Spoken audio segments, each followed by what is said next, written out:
Okay, Wajao, Stephanie. Forgot to say hi. Ah! I've got so many things in my mind I can't even do basic communication. Okay, so ni hao, Wajao Stephanie. Hello, I am Stephanie. My name is Stephanie. That's not actually my name is, but it's the equivalent. Right. I just had my first live stream. Ooh, I love doing that. Sorry. I just had my first live stream ever on Google Hangouts. I'm trying to get the picture down and it's turning all kinds of ways that I don't want to happen right now. Why, YouTube? Why?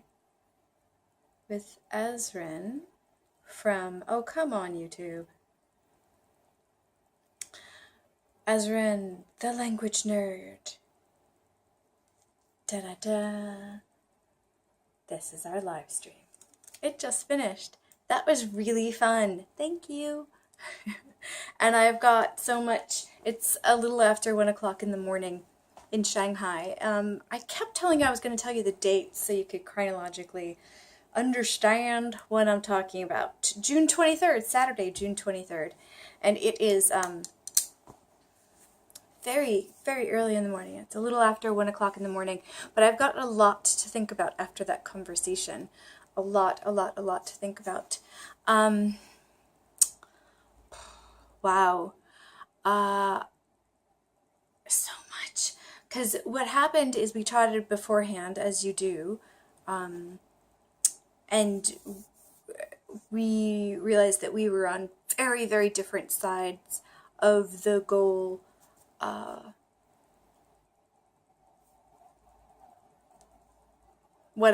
language learning. We were talking specifically about simplified Mandarin Chinese, and I am focused, my number one goal is reading, being able to function, typing the language is now second, now that I can do it with the 300 words that I know. It's super exciting. I don't envision myself writing any long text, but who knows what the future brings, right? And his is speaking, it sounds like. And it's funny because if you watch the live stream, you'll see different situations where we're talking, one of us is talking about something, and I'll start thinking of a page, like a written page, and he'll start thinking of a conversation. And we kept doing that over and over, and I was like, wow, this is really, really evident that we're viewing our first touch of a language is extremely different.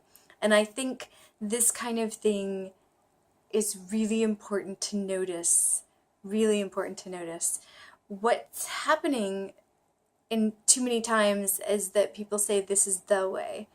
And I don't think that's happening so much. I don't think this is happening, period, in the YouTube language learning sphere, which is why I love this space.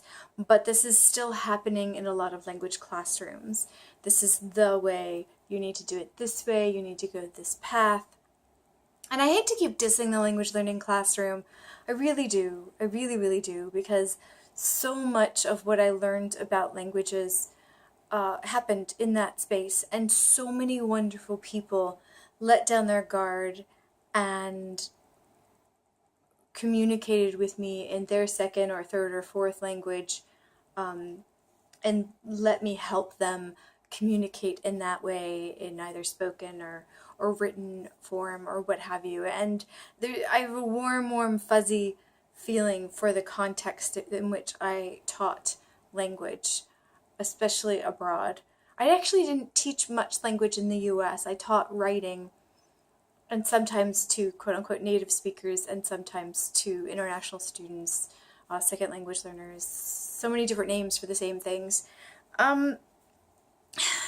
What am I trying to say?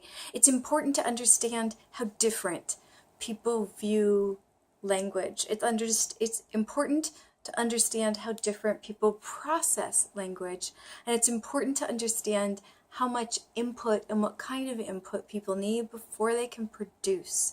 I hate to make people sound like a machine, but we need input in order to output. We need to work on our receptive skills before we can use our productive skills. And we're on different we can be on different sides of how much time. Oh no, I just realized that I've got a shadow thing going on.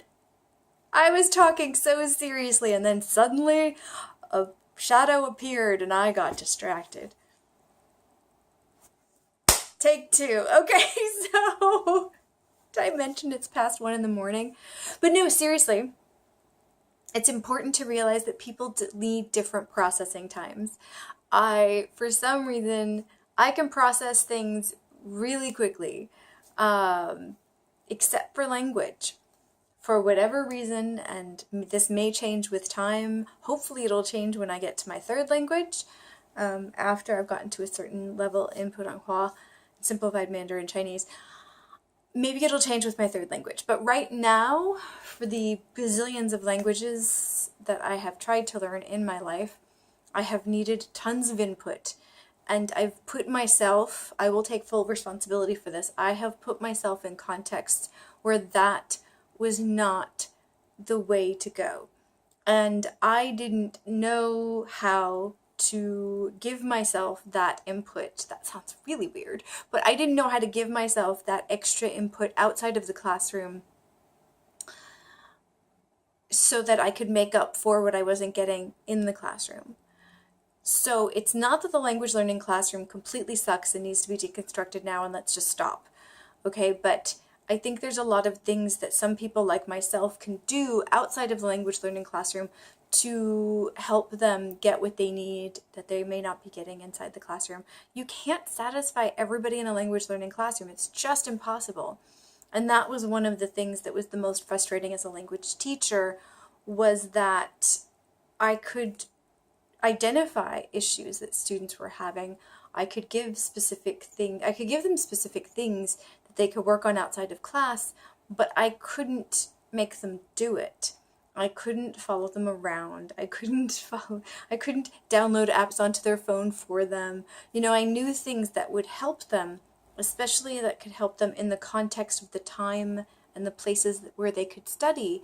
I could give them things that they could do while they were on transfer, like commuting to and from work. I could give them things that they could do while just listening. I had so many different things written and spoken and in paper form and digital form. I had so many different websites and different apps and different podcasts and different things that they could use, but you can't motivate people and you can't make habits for people. However, there also feels like there needs to be a component within language learning classrooms where it's important to talk about the differences, I think, and to give students the, how do I say this?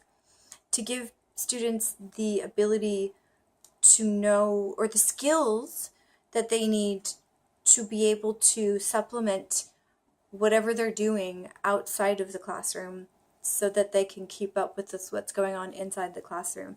If I had known what I know now about languages, and if I had had all of the internet resources that I have now when I was learning the languages I was learning before, would I know what to do with them? Would I know how to do them? Would I know what time frame would be comfortable for me? Would I understand that learning languages is repetition? Would I understand that I need to relax because my anxiety about not learning it quick enough was stopping me from learning it at all? I don't think I would have. I really, really don't know that I would have known what to do with all of this stuff.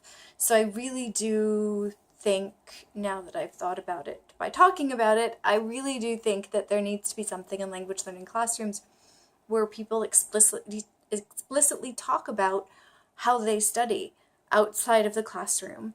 How much time do they spend? Where did they do it? What did they use? Are they using just the course book?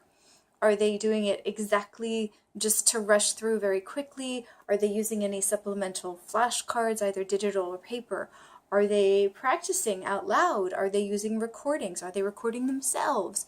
Like, I think there needs to be ways to talk about these things in the language learning classroom, because I think that would help with retention. And I think that would help with dealing with so many differences that occur inside the classroom. Instead of people dropping out because they couldn't get what they needed, they could get the communal sense while still keeping going and getting what they need outside of the classroom.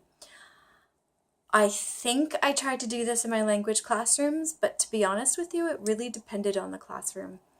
There was some context where I was explicitly told to stop giving outside resources because they wanted to sell the books that they were using within the classrooms. That was not the norm for most of the schools that I taught in, and I did not stay at that school terribly long. I'm trying to think if it was more than one. I can definitely think of one. A lot of the institutions that I worked for encouraged multiple medium and things that students could use outside of the classroom. They encouraged bringing in supplementary stuff to use inside the classroom. They definitely encouraged real world stuff if they were high enough to understand, short TV clips and radio clips and podcasts and whatever was available. If they were able to understand short bits of it and used it for what was in the curriculum, it was generally encouraged, except for that one context. Oh, 2 contexts. 15 years, that's not bad. That's not bad at all. So there's that, and I tried to have these conversations with the students, but the unfortunate thing is, when you're talking about beginners that don't have the language, how do you have a conversation unless you teach the local language, which for so many, if we're talking about English language teaching, for so many of those contexts, people that come into the country don't speak the language immediately or may not the entire time they're there. And so that conversation really needs to happen bilingually, probably, with beginners, so that they get the information on the skill of how to understand how they learn. And it probably needs to be, now that I think about it, an ongoing kind of workshop-y thing, the first class that they take. Because as someone who has guinea pigged herself on this YouTube channel, I can tell you that it takes a while to figure out what works for you and what doesn't. And it takes a lot of documenting and watching your process, literally or otherwise, before you realize what is working and what is not. And that sounds like a series of lessons, workshops, what have you, as opposed to just a one-off, this is the kind of learner you are, these are the things you can do. It sounds more like a process of self-discovery. It sounds more like a language learning self-discovery workshop. Geez Louise. And is that something that would end up being at these language learning centers that I was talking about videos and videos ago? I have no idea. I think that could actually coexist with regular language learning classrooms, because that could fill in a lot of holes that exist. Not because language learning classrooms suck, but because you, in a classroom context, you can't fulfill what everybody needs all the time. It's just a classroom. Any classroom is like that. I think that's why online learning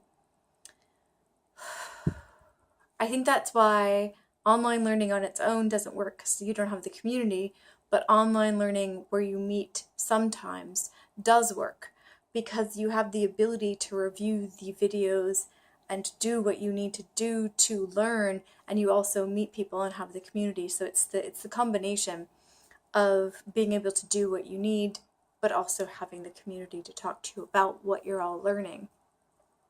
That combination doesn't exist very much in language learning contexts that I know of. I certainly don't know every single language learning context. That would make me some sort of goddess. And despite the fact that I did have the pen name of Travel Goddess, self-given, clearly, in the early aughts, I'm not really a goddess, Anyway, so yeah, I guess that's another project to add to the long-term list. Language Learning Self-Discovery Workshop. I gotta write this down. Thank you, Ezrin. You got me thinking about another project I don't have time for. Ah! It's better to have more ideas than time. It's better to, yeah, more ideas than time than to have more time than ideas. I truly need to start believing that, because the more I delve into this project that I don't even know how to name anymore, this language and culture project that is enveloping my life, the more I realize how many different parts of it has. Because that's another one. That's another one right there. I don't know. For those of you that studied in a classroom that wasn't quite the right fit, would that kind of how to help yourself outside the classroom kind of workshop, maybe once a month, if you're thinking of like a semester-long class, once a month or once every 2 weeks, like having something for like half an hour to kind of guide you through how to supplement for yourself so that you can feel like you're getting everything you need from that class, would that have helped you, or would that have just felt like an extra burden? Oh, the thing that just came into my brain, seriously, was, you know those library workshops that you have to take as like a 1-credit class at university? A lot of times, at least in the US, a lot of times you'll have to take kind of a class where they teach you how to research. At this point, I think it's mostly online in a lot of places, so it's not really this stuff is over here, this stuff is over here. It's not so much about physical stuff as how to research online in the library itself. But still, it's a skill on how to find things to help your research. So this would be more of like a how to find things to help your language learning, how to schedule your language learning time, how to pay attention to how you learn. To, like, the thing I noticed that Ezra and I agreed on is that when we're learning words, we remember the sounds / pinyin before we remember the meaning.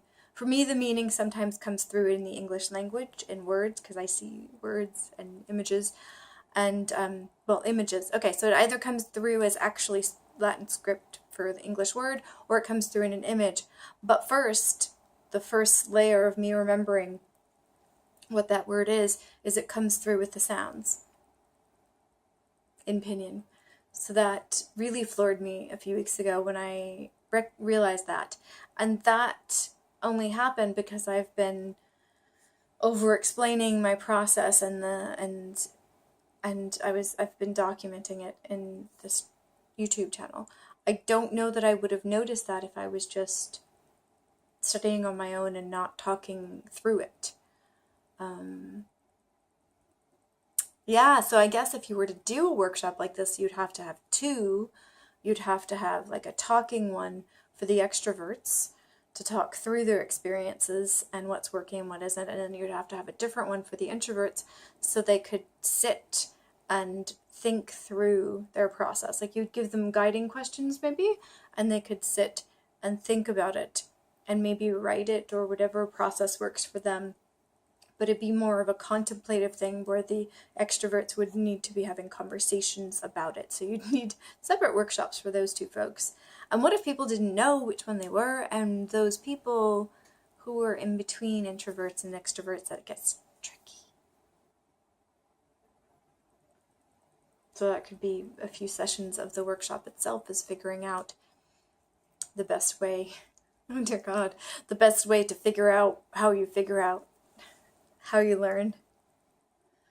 There's so much content on self-discovery and learning how you learn when you learn a language. There's so much of this process that can be used, I think, to aid yourself in learning other things after you learn this. Whew, seriously. I really think learning languages is underused as a skill in high school and university in the US. I think how it's taught dampens all of the self-discovery and the critical thinking skills it could bring out.